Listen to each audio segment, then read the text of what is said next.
The Breakfast Club, bitches. All right, Charlamagne, please tell me, why was I your donkey of the day?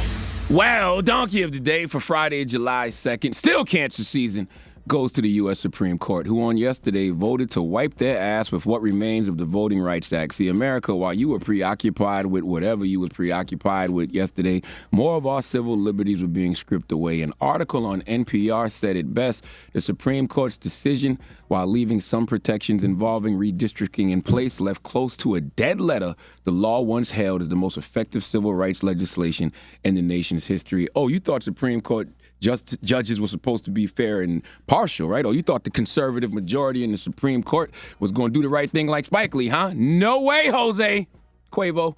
Okay, yesterday, by 6-3, the Supreme Court said that the state of Arizona did not violate the 1965 Voting Rights Act. Now, what happened in Arizona? In case you forgot, there were two provisions of an Arizona voting law that restricted how ballots can be cast, okay? Laws that limited ballot delivery to voters, family members, and caregivers, and a law that required election officials to throw out ballots that voters had cast in the wrong precincts by accident. Now, according to the U.S. Supreme Court, this does not violate the historic Voting Rights Act of 1965.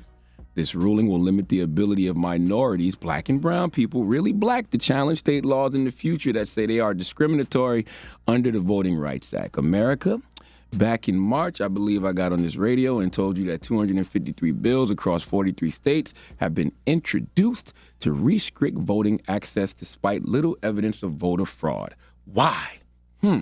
How can I put this? Well, they simply don't want you niggas to vote. I'm talking to y'all the way they talking about y'all when they on the golf course or in those closed-door meetings. How can we stop these niggas from voting? Well, yesterday, the U.S. Supreme Court showed us 6-3 how they plan to do it. Let's go to NBC News for the report, please. In a major test of the landmark Voting Rights Act, the court took up two restrictions in Arizona, one allowing the state to throw out votes cast in the wrong precinct, and another that said only voters, their family members, or caregivers can turn in a person's mail ballot. Democrats said both made it harder for minorities to vote. But by a vote of 6-3, with the court's liberals dissenting, the court upheld the restrictions.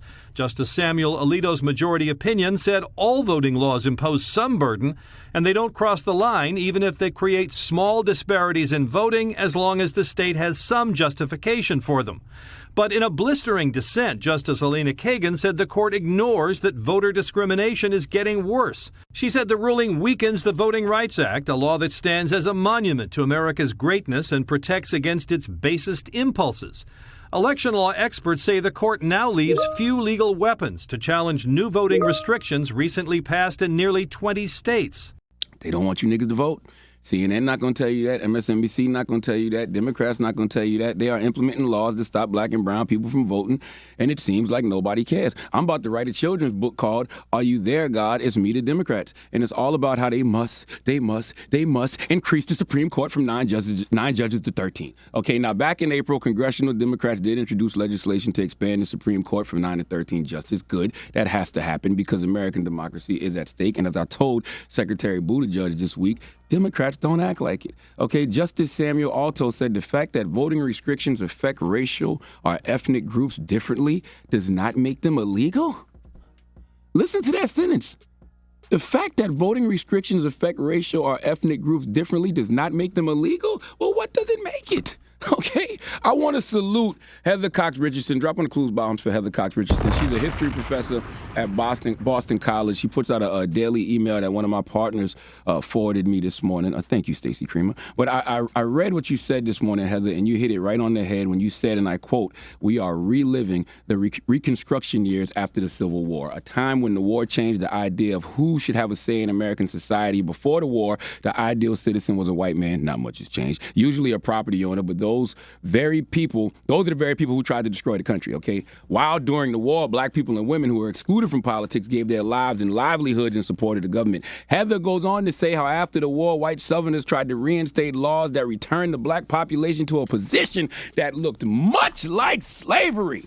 Okay, it's a lot to read. Just know that in 1867, Congress gave black men the right to vote for delegates to new state constitutions. Those new constitutions gave black men the right to vote. White Southerners, of course, raised holy hell. They didn't want black Americans to have no damn rights. In 1870, Congress established the Department of Justice the Department of Justice to defend black rights in the South, and white Americans immediately were determined to stop black participation in government. In 1890, a new constitution in Mississippi restricted voting not on racial grounds, but through a poll tax and literacy test applied against black voters only. Black people challenged these Jim and Juan Crow laws that silenced them, but voting registration dropped in single digits. Do you hear me? Do you hear, Heather? Okay? You have to know where we've been to know where we are going. These laws stayed in place for 75 years. And then in 1965, Congress passed the Voting Rights Act designed to undo voter suppression laws once and for all. 15 years ago, 2006, Congress voted almost unanimously to reauthorize it, and they've been chipping away at it ever since. Heather, in this newsletter, asked a very important question. To what end are we returning to 1860? All these restrictive voting measures passed by Republican-dominated legislators are designed to keep the Republicans in power, which nowadays are Trump supporters, a.k.a. the fascists, the people who believe in authoritarian rule and not democracy, period. America, on January 6th, I keep reminding y'all of this, there was an attempted coup in this country that these same people who are taking our voting rights away have fought so hard against prosecuting. Why? Because they on some get down or lay down stuff, period. And I don't know what to do other than make y'all aware. I'm just doing my job, making y'all aware. Okay, are the leaders in politics making y'all aware? Well, what did the President of the United States, Joe Biden, say? Well, he said, and I'm reading his quote verbatim, today's decision by the Supreme Court undercuts voting rights in this country and makes it all the more crucial to pass the For the People Act and the John Lewis Voting Rights Advancement Act to restore and expand voting protections. Our democracy depends on it. Well, as I wipe my forehead like I was participating in the verses last night with Keith Sweat and Bobby Brown, I hate to be the pessimistic person here. If that's what we have to wait on, democracy is done. Okay, the same people who have to vote to pass these bills are the same people in support of the suppression. That's all I got. Please give the U.S. Supreme Court. Matter of fact, let Remy Ma give the U.S. Supreme Court the biggest hee-haw. Hee-haw. You stupid motherfucker. Are you dumb? Mm-hmm. Donkey of the Day is brought to you by the law office of Michael S. Lamonsoff. Don't be a donkey. Dial pound 250 on your cell and say the bull if you've been hurt in a construction accident. That's pound 250 from your cell and say the bull.